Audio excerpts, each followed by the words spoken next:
We have now entered my favorite time of year after Christmas time, which is NBA draft season. I can't wait. Mock drafts. What should this team do? What should this team do? Let's get right into it. So just FYI, this is kind of like an 80-20 split. 80% of this is like kind of what I think the team should do. And then 20% of it is like a prediction. If you want like a full-on prediction of what you think each team will do, this is not the video. And if I do make one in the future, I will make it very specific that I am doing that. Mostly because I think it's more fun just to kind of create like a mental big board in my head of what teams should have versus like what trying to predict what these stupid GMs do. Like for the most part, they're very smart. I like to think I'm smarter. And by the way, this is a lottery draft only. I'm only doing picks 1 through 14. So with the very first pick, the Dallas Mavericks obviously select Cooper Flag. This lottery was probably rigged, but maybe rigged for the better. I'm actually going to make a video on this in the future, but Cooper Flag should be a great fit next to Anthony Davis. I think AD and Kyrie and all these guys, even though Kyrie's hurt, can really maximize the championship window of Cooper Flag while he's on a rookie contract. Overall, he's the best prospect. He was the best college basketball player while being a freshman, while being like a really young freshman, also while playing in a very dominated league by like seniors and 24-year-olds, 25-year-olds, and still Cooper Flag was the best college player, in my opinion, easily the #1 pick. In my opinion, he's like offensively Jalen Johnson, and then defensively, he's Andre Kirilenko, which is just a deadly combination to me. Overall, he'll be a great fit of Cooper Flag, Anthony Davis, and Derek Lively as a 3-4-5, like rim protecting wise. It's like the greatest rim protecting trio I think we'll ever see. With the #2 pick, the San Antonio Spurs select Dylan Harper. I mean, this is just best player available. I understand you have Fox and you have Stephon Castle, and all three of those guys don't fit because none of them excel from the three-point line. However, I'm not as high. But one, I think you should just always pick the best player available. I think he has like the least likelihood to be a bust. I think just overall his movements, the way that he can play make, the way he can score, he's a very good defensive prospect for being a guard, a lead guard of that. And overall, Spurs fans, I know you guys love Stephon Castle. This is not a guy who should stop you from drafting a guard.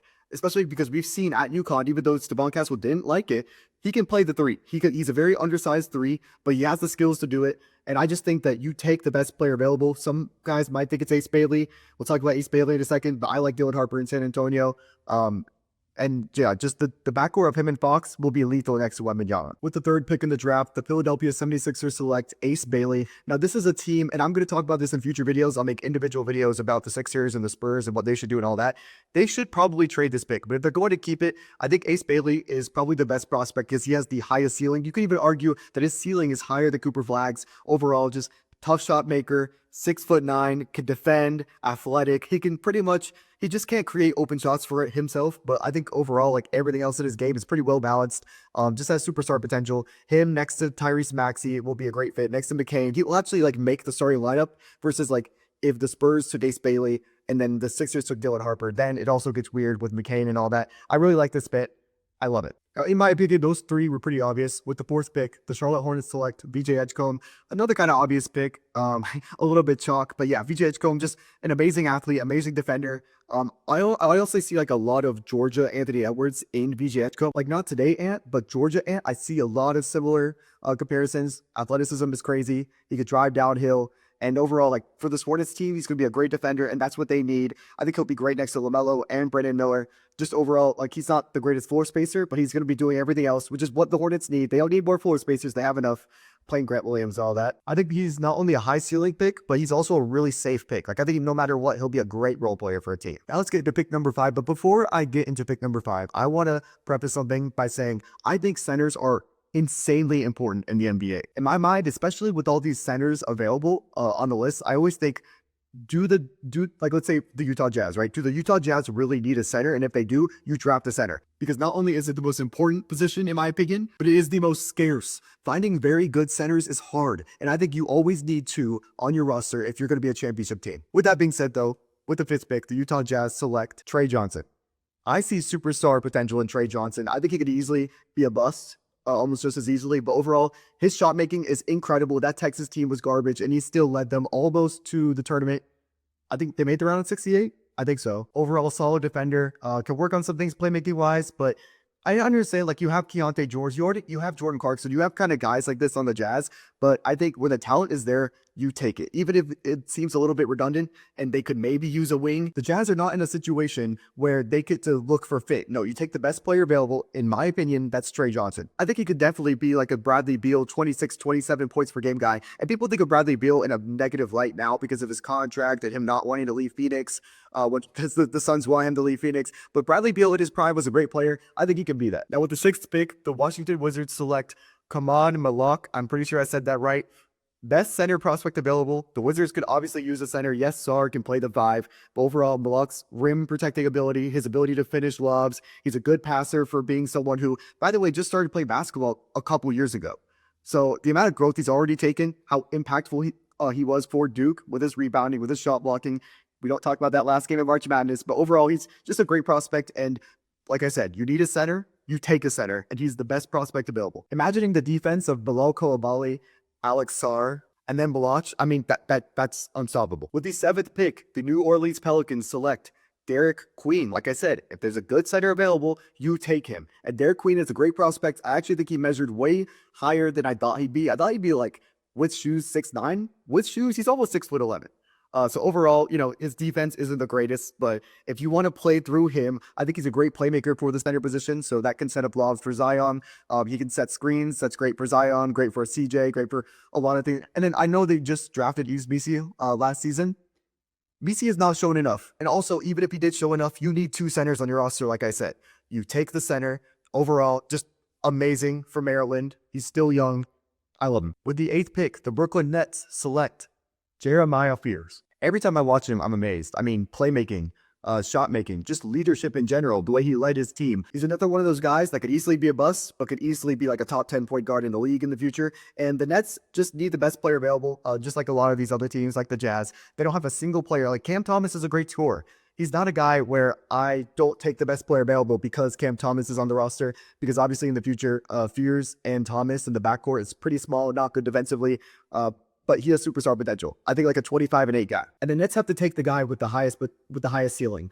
I think they have a lot of good role players already, like a Noah Clowney, like a Jalen Wilson, like a Zaire Williams. Like they have a bunch of good role players. They need stars, and this is the highest chance they have of getting a star in this draft. With the 9th pick, people are not going to like this one. With the 9th pick, the Toronto Raptors select Igor Demon. I know he's fallen a lot recently in the last couple of months. But I think overall, he was one of the biggest winners in the Combine. I think those last couple of games of March Madness proved that he could be a shooter. The measurements were actually even taller than I thought. I'm pretty sure he's like 6'10" with shoes, which is insane. Or like, if not 6'10", then barely under. Overall, can drive downhill. If he's hitting threes, he's crazy. People still don't even know, is he going to be a 1 that's 6'10", or is he going to be a 3 who's still long and could still like his passing ability, in my opinion, he's the best passer in the draft by far. Now, his creation, can he blow by his defenders? That's something that he's going to have to work on, but that's also like an athleticism thing and just reading defenders' feet. I think that's something that you can learn throughout the NBA. So give him like 3 or 4 years.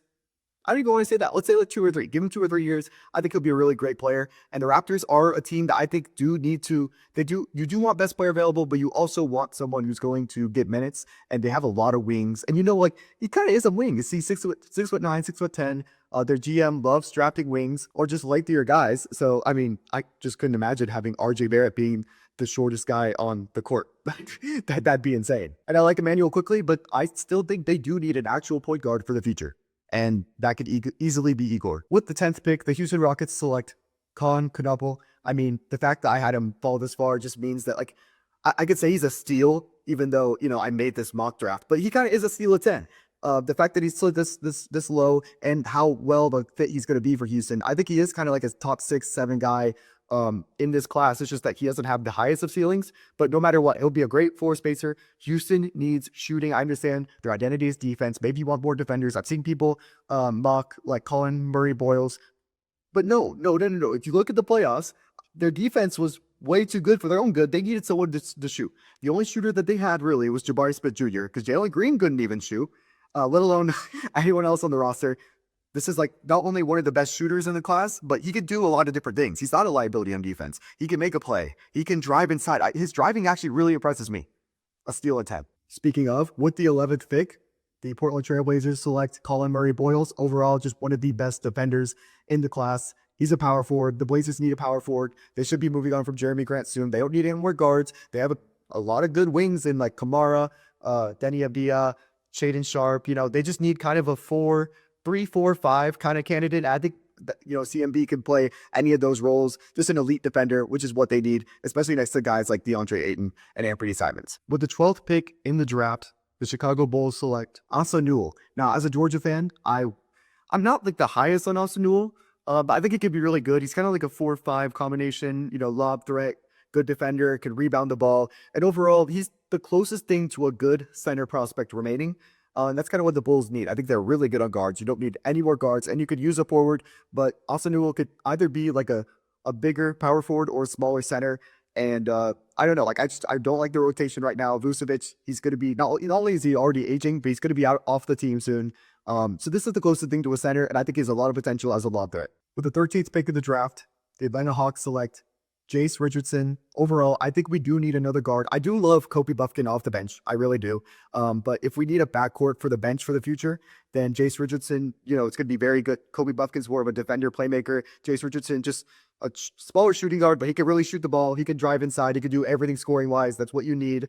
And you never know. Like, if the Hawks wanted move off of Trae Young in a couple years, that he might be a good prospect to be the starting point guard or shooting guard if Dyson moves to point guard or whatever. Or he could just be a great shooting threat off the bench. I know people think like this dude has the ceiling of a star and he should be a top 10 pick. I'm not that high, but I think he'd be good for the Hawks. And then with the 14th pick, the San Antonio Spurs select Noah Asenge. Overall, great forward, defense, athleticism, can shoot the ball, gonna do everything. He's from France. The Spurs have a bunch of French guys. I mean, that just makes it a great fit. So yeah, that's my mock. There's a couple guys that, I didn't have drafted that I probably would in different scenarios. Like Capuchonis is a top 14 talent, in my opinion. I just didn't see the fit of any of the 9 to 14 teams taking him personally. Even though the Hawks drafted a guard, it's like, which guy is a better fit? I just don't like Capuchonis on the Hawks as a Hawks fan. And then also a guy like Will Riley, I wouldn't be mad if he went 14, 13, 12. He kind of won the combine. And I've just been high on him all year. Yeah, in a future mock, I'll definitely have him drafted in the lottery if that's what I truly believe. I just wanted to, when you make different mocks, you'll try different things. Maybe next time I'll have Ace Bailey too. You never really know. So yeah. If you guys enjoyed, I'm going to try to do a mock draft every single week. This was just a lottery. In the future, I'll do, whole first round and then maybe first round, second round. I'll do one with trades. I'll do one where I predict what they'll do versus what I want them to do or whatever. So if you guys enjoyed, subscribe, please. Like, comment, and yeah, peace out.